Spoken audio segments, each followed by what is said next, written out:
In this video, we're going to be comparing the Samsung Galaxy A21s versus the Samsung Galaxy A20s. Now, to see the most up-to-date pricing for both of these devices, take a look at the links in the video description. In addition to that, I'm also going to be linking over to Samsung's website so that you can see the latest trade-in deals that they're offering as well. I definitely recommend looking into that too because you could potentially save a lot of money on a new Samsung phone by trading in one of your older Android devices. So take a look at all of those links in the video description. Now, the Samsung Galaxy A21s was released in June of 2020, and the Samsung Galaxy A20s was released in October of 2019.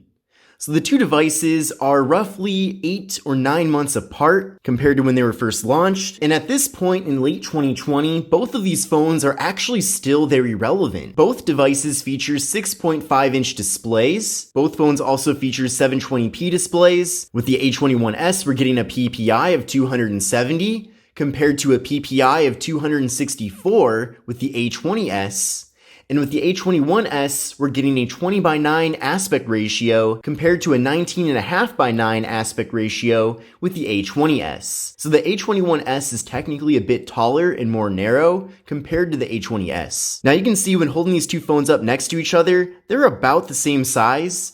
But since the A21s has a smaller bottom bezel compared to the A20s, we do have extra space for that taller display. Now, one big difference between these two phones is up top here. So with the A21s, we have a hole punch for the front-facing camera compared to a water drop notch for the front-facing camera for the A20s. Now, the A21s's front-facing camera is 13 megapixels compared to 8 megapixels with the A20s. Now, internally, there's quite a few differences as well. The A21s features 64 gigabytes of internal storage compared to 32 gigabytes of internal storage with the A20s. So we are getting half the amount of internal storage here with the A20s compared to the A21s. Now, both devices do feature microSD card expansion, so if you do need more space, you do have the ability to expand it with either of these two phones. Now, neither of these two devices feature wireless charging, but they both feature fingerprint sensors on the back, so let's give those a try right now. So we'll start off here with the A21s, so that was very fast, and then now the A20s. And that was very quick as well. In addition to having fingerprint sensors on the back, both devices also support face unlock. So you do have multiple methods to access the phones. Now, there are some pretty major differences when it comes to the camera modules on the rear. So with the A21s, we do have a quad camera setup. So we have a 48 megapixel main camera, an 8 megapixel ultra wide angle camera, a 2 megapixel depth sensing camera, and a 2 megapixel macro camera. Compared to the A20s, we have a 13 megapixel main camera, an 8 megapixel ultra wide, and a 5 megapixel depth sensing camera. So essentially with the A21s, we're gaining the macro camera, and then we're also getting a higher amount of megapixels for the main camera. And both devices support portrait mode for both the rear and front cameras. Now here's how things look on the camera apps for both devices. This is on the main camera right now. Then from here, we can switch over to the ultra wide angle cameras and fit a lot more content into the frame. It does seem like though the A21s does have a bit of a wider ultra wide camera compared to the A20s. And then with the A21s, we can go to the more tab to access the macro mode. And then we can use that macro camera to get nice detailed close-up pictures. And then with both phones, we can switch over to live focus mode to get those nice blurred out backgrounds. And then we can switch over to the front-facing cameras on both devices as well, and you get the same effect here. Now, as far as the RAM and processor go, there are some very major differences between these two phones. So with the A21s, we have 4 gigabytes of RAM. And with the A20s, we have 3 gigabytes of RAM.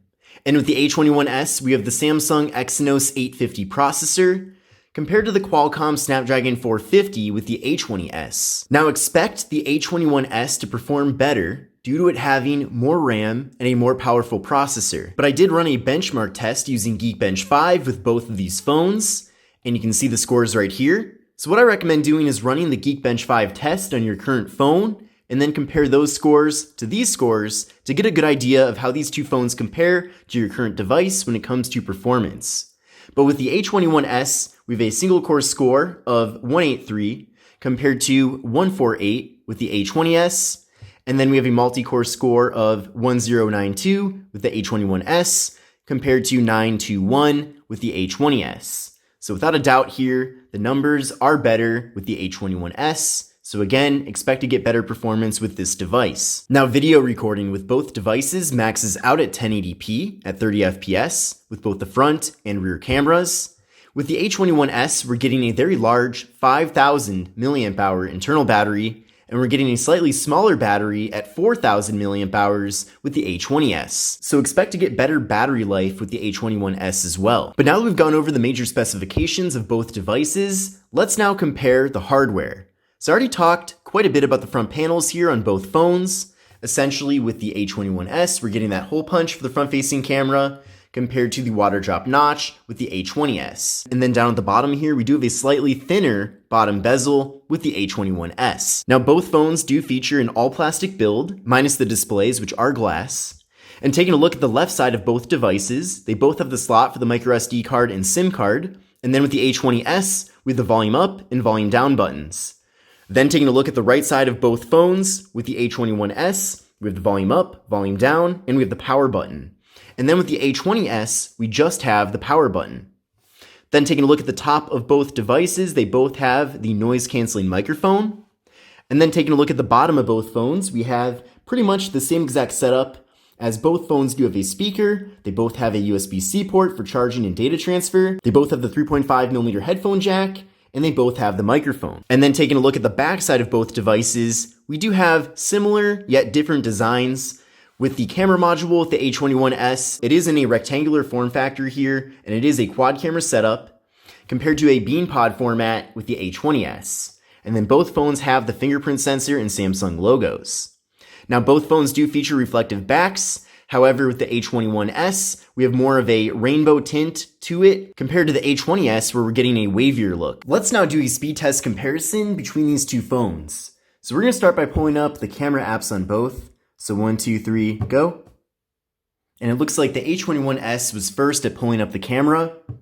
Let's now go to Google Chrome on both devices. So 1, 2, 3, go. And the A21s was faster at pulling up Google Chrome. Let's now go to ESPN on both phones. 1, 2, 3, go.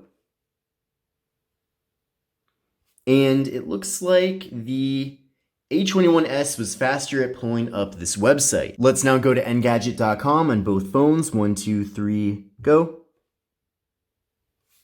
And the A21s was definitely a lot faster at pulling up Engadget compared to the A20s. Both phones, things did load up decently quickly. Scrolling is pretty smooth on the A21s. Also about equal in smoothness with the A20s. Let's now go to this article. 1, 2, 3, go. And it looks like the A20s was faster at pulling up this article compared to the A21s, which is pretty interesting.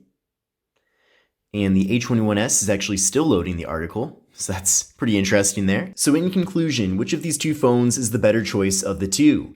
Well, with the A21s, it does have quite a few improvements that I think do make it the better purchase of the two. Of course, if the prices are the same for both phones, without a doubt, get the A21s. But most likely, if you go for the A20s, you are going to be saving some money. So it really comes down to whether or not it's worth paying the extra money for the A21s. So the first benefit with the A21s is that we're getting double the amount of internal storage. The second benefit is that we're getting a 20:9 aspect ratio display. So it is a bit taller, a bit more of an efficient form factor in that sense. We're also getting much better cameras with the A21s compared to the A20s. We're getting a bigger battery at 5,000 milliamp hours. We're getting more RAM with an extra gigabyte with the A21s. And then we're getting a better processor as well. Now what's interesting is that both phones have been updated to Android 10. The A21s originally came with Android 10, and then the A20s recently got the Android 10 update. Now I don't know if, when, or ever the A20s is going to be getting Android 11. It might never get that update, but the A21s is definitely guaranteed to eventually get that update to Android 11. So if you do want to get a device that's going to give you Android 11, eventually, then I would say that the A21s is the better option of the two as well. But I hope this comparison between these two budget phones from Samsung helped you out with deciding which one to go with. Definitely let me know what you think about these two devices and which one you prefer. But this is Kevin here. Thanks for watching, and I will see you in the next one.